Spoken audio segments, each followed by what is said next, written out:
Assalamualaikum warahmatullahi wabarakatuh. Jumpa lagi bersama saya di channel Bonsai Gembong, tentunya di channel Belajar Bonsai Bersama. Oke sedulur bonsai, mudah-mudahan kita semua selalu diberi kesehatan dan juga dilancarkan rezekinya.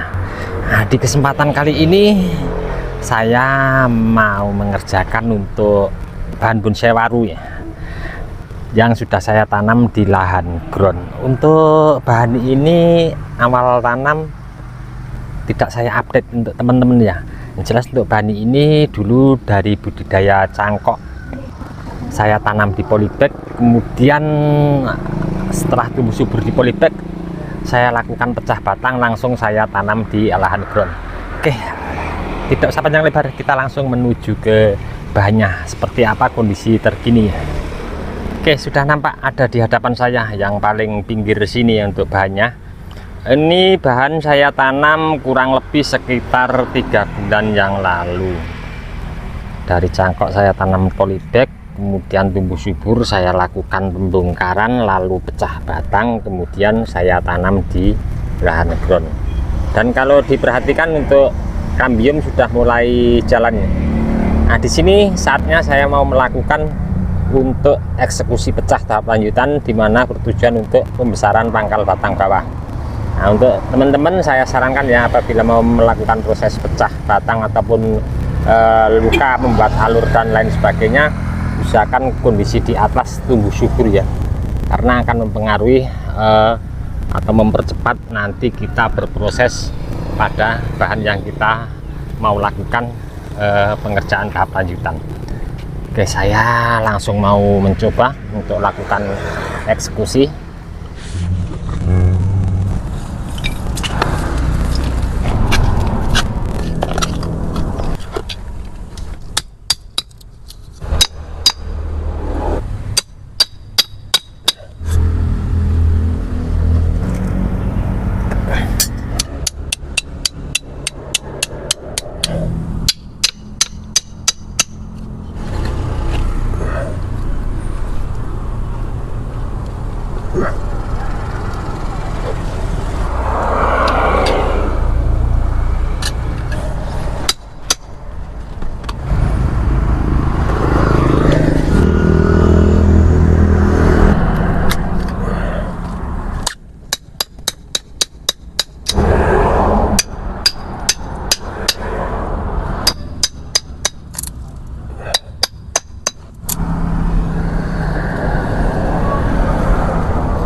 Selesai sudah saya lakukan untuk pengerjaan proses pecah batang tahap lanjutan untuk tahap kedua.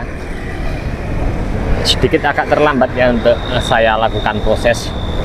Ada beberapa kendala di area seputaran akar yang di sebelah kiri, yang di belakang.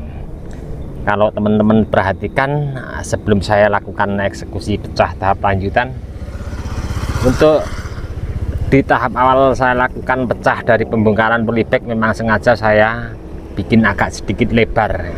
Memang ini nanti rencana ke depan pengen saya untuk pangkal batangnya biar besar, jadi saya agak sedikit berlebar. Dan di sini saya lakukan pecah ekstrim juga, dan nampak terlihat di sini ya, kalau diperhatikan teman-teman ya.